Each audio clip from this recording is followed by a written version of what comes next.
आकाशवाणी संबलपुर जुहार आंचलिक खबर पढ़ुचन संपा राय 2026-27 बजेट राज्यर सबु वर्ग लोकर सपन आशा आ आकांक्षा पूरा करबार सहित राज्यर विकास धारा के आहरी तुर्ती करबा बोली मुख्यमंत्री मोहन चरण माझी कहिछन। विधानसभा गलाकाल बजेट उपस्थापन करबार उतरु सांबादिक मानकु सूचना देकरी मुख्यमंत्री श्री माझी कहिछन ई बजेट खाली आयबा बछर आय व्ययर हिसाब नुहे से इटा गोटे समृद्ध सशक्त और समावेशी ओडिशा गठन दिगे निर्णायक पदक्षेप है। विकसित ओडिशा 2036 और विकसित भारत 2047 लक्ष्य हासिल दिगे इटा माइल खुंटा साजबा बोली मुख्यमंत्री कहिछन। आर्थिक वर्ष 2026-27 पाई मोट 3,10,000 कोटी टंका बजेट अटकल होइछि, जहा कि विगत वर्ष बजेट अटकल ठारू प्राय 20,000 कोटी टंका अधिक अटे। भित्तिभूमिर विकास को सबुठारु प्राधान्य देइछु, ता सहित किभଳି भाबरे ओडिशा रे अधिक पुंजीनिवेश आसीबो, नगर उन्नयन किभଳି भाबरे बढ़िबो, बंदर भित्तिक विकास मध्य ता सहित समताल रे बढ़िबो। आमे 20 लाख कोटी टंकार प्रस्ताव को आज सामना को आनी एमओयू करिछु। से आधार रे शिल्पायन को प्राधान्य देबा एवं कृषि को आमे सबुठारु अधिक प्राधान्य देइछु। चलती राज्य बजेट के केंद्र शिक्षा मंत्री धर्मेंद्र प्रधान विकसित ओडिशा लगी कल्याणकारी और दूरदर्शी बजेट है बोली कहिछन। ई बजेट सबु वर्गर लोकर आशा आकांक्षा पूरा करबा बोली श्री प्रधान कहिछन। विविधता भितरे एकता होउछि देशर सबुनु बड़ शक्ति बोली राज्यपाल डॉक्टर हरिबाबू कंभमपाटी कहिछन। भुवनेश्वर लोकभवन परिसर गलाकाल अरुणाचल प्रदेश और मिजोराम प्रतिष्ठा दिवस पालन अवसर राज्यपाल डॉक्टर कंभमपाटी ई उत्सव प्रधानमंत्री एक भारत श्रेष्ठ भारत दृष्टिकोण के साकार करुछि बोली कहिछन। प्रधानमंत्री नरेंद्र मोदी आयबाकाल दिनर 11 बजे आकाशवाणी मन की बात कार्यक्रम जरिए देश आउ दुनिया सारा लोकर संगे विचार विनिमय करबे। इटा तांकर 131 नंबर मन की बात कार्यक्रम हेबा। मन की बात कार्यक्रम आकाशवाणी और दूरदर्शन जरिए आर AIR news website news on AIR mobile app थी प्रसारण करा जिबा। आकाशवाणी संवाद डीडी न्यूज पीएमओ ऑफिस सूचना और प्रसारण मंत्रणालय यूट्यूब चैनल थी भी तार सीधा प्रसारण करा जिबा।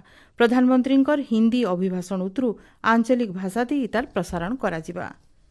आयबा 23 तारिख दिन भुवनेश्वर मुख्यमंत्री जन अभियोग शुणाणी बंद रहबा। विधानसभा अधिवेशन चालुथिबारनु मुख्यमंत्री सहित अलगा मंत्री माने अधिवेशन लगी व्यस्त रहिछन। आयबा शुणाणी तारिख गणमाध्यम जरिए जनै दियाजिबा बोली साधारण प्रशासन और साधारण अभियोग विभाग तरफु कहा जाइछि।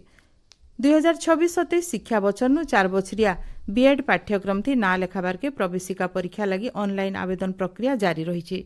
ई प्रक्रिया मार्च 10 तारिख तक चलबा। एप्रिल 17 तारिख दिन प्रवेशिका परीक्षा हेबा बोली उच्च शिक्षा विभाग तरफु बाहरी थिबार विज्ञप्ति थी कहा जाइछि। आज आंतर्जातिक मातृभाषा दिवस। पूर्थिन मातृभाषा मान के बचाबार लगी बांग्लादेश प्रस्ताव के 1999 मसीहा थी यूनेस्को अंतर्जातीय मातृभाषा दिवस के स्वीकृति देइथिला। आर सेही दिन मातृभाषार सुरक्षा और प्रसार लगी आजर दिन के सारा पूर्थिन मातृभाषा दिवस भावे पालन करा जाउछि। ई अवसर मातृभाषार प्रचार प्रसार लगी बहुत कार्यक्रम मान आयोजन करा जायसी। ई बछर अंतर्जातीय मातृभाषा दिवस वार्ता रही बहुभाषा भित्तिक शिक्षा क्षेत्रर युवस्वर। सुवर्णपुर जिला संस्कृति भवन ओडिशा जीविका मिशन और मिशन शक्ति विभाग तरफु महिला किसान सशक्तिकरण योजना जरिए लक्षपति दीदी और महालक्षपति दीदी सृष्टि करबा लगी गोटे कर्मशाला हो जाइए। कर्मशाला अतिरिक्त जिलापाल अंजलिना प्रधान मुख्य अतिथि भाव जोग देइथिले। ई अवसर महिला मानकु सामाजिक विकास सचेतनता आर्थिक साक्षरता लिंगगत समानता डिजिटाल सचेतनता दक्षता विकास वगैरह भिन्न भिन्न विषय थी मार्गदर्शन दिया जाइथिला।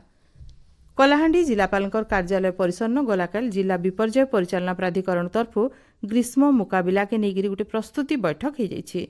जिलापाल पावर सचिन प्रकाशंकर अध्यक्षता होइतिबार बैठक थी जिला स्तरीय वरिष्ठ अधिकारी माने जोग देगिरी खरा मासे केन रकमे धन जीवन सुरक्षा लगी पदक्षेप निया जाई पारबा से बाबदे आलोचना करा जाइथिला।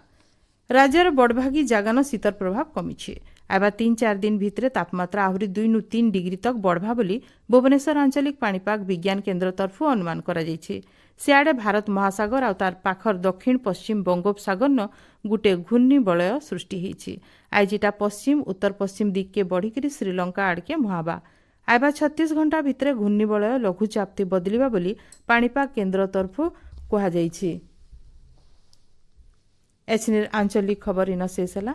आरबेलर आंचलिक खबर सुनी पारबे राति 7:02 थी। जुहार।